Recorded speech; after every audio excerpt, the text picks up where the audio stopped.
Hey guys, it's Coach Noonan here. Hope you all are doing well. I know this coronavirus has really thrown us for a loop this year. I mean, we're out of school. Hope you guys are doing well and staying healthy.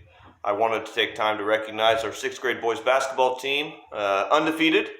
First time ever that I've coached an undefeated team. Not only were we undefeated, we were convincingly undefeated. We didn't let people have very much. And one of the things that I'm most proud about is that I felt like we got better as a team, especially defensively, as the year went on. We didn't allow so much stuff. Our hedging on our pick and rolls, our help side, some people looking ahead.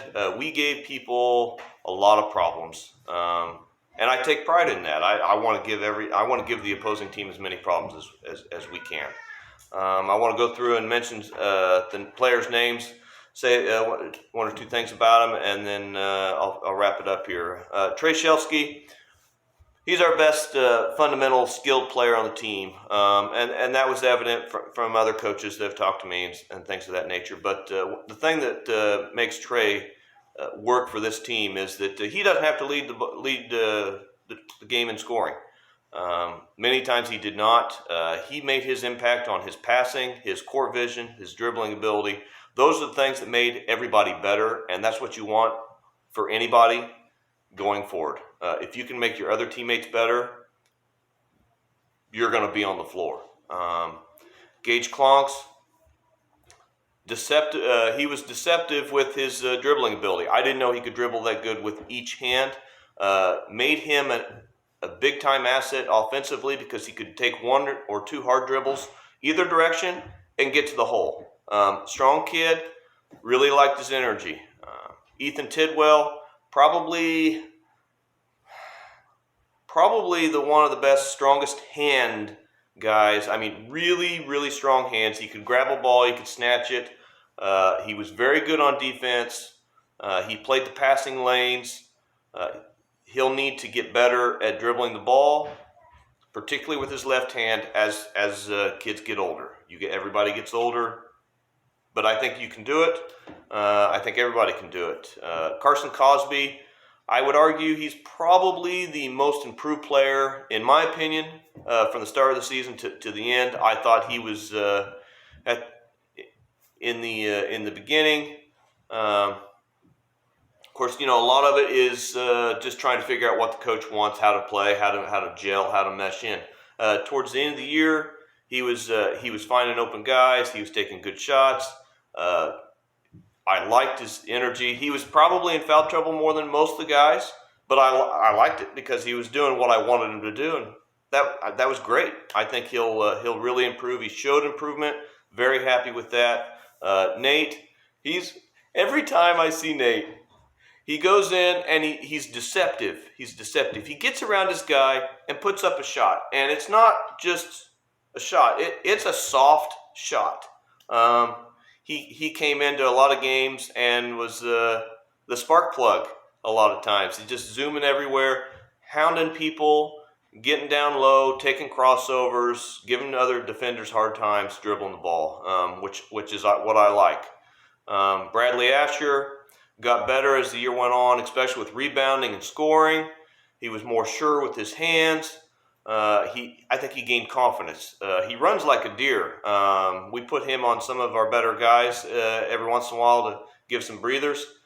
He's not bad defensively. He hedged ball screens, hedged the screens really, really good. Probably the best on the team. So much so that he got a lot of steals just by scaring the guy that was coming up. I really like that.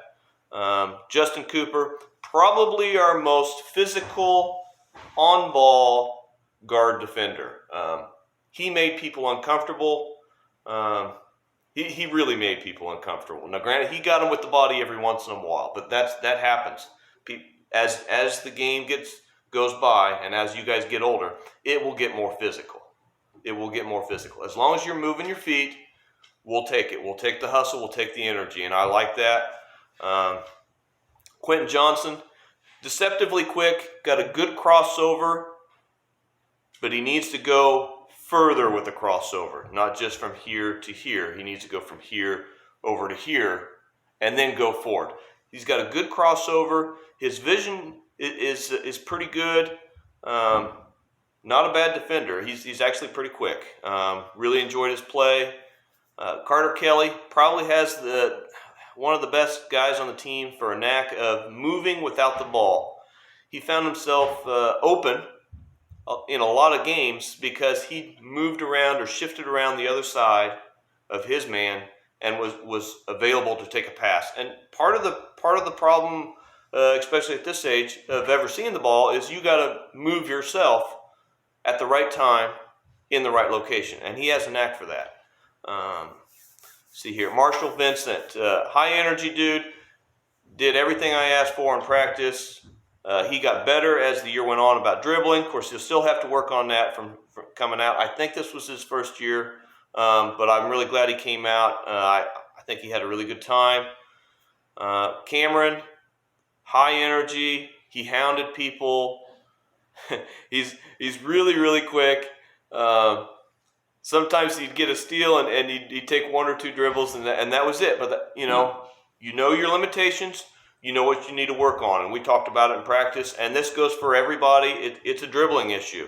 You want to be productive in the next few years and moving on. You got to be able to dribble left and right-handed, and that's for everybody. I can say that down the list. Tucker Conley, probably the strongest kid we have on the team. Strong kid. You're not going to move him.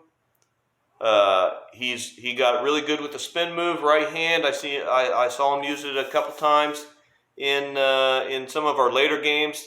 Made me smile when he did it because I'm like, hey, I showed him that move and he actually did it. Really proud of him.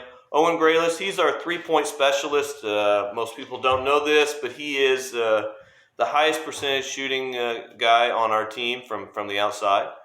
And he comes in and he puts it up, and there it is. And we just laughed and laughed and laughed on the bench when that happened. Every time it happened, and it happened a number of times. But once again, I would say, this is the best skill, fundamental, athletic team I've ever coached. Probably, I don't want to say this, but it's probably the best 6th grade team I'll ever coach.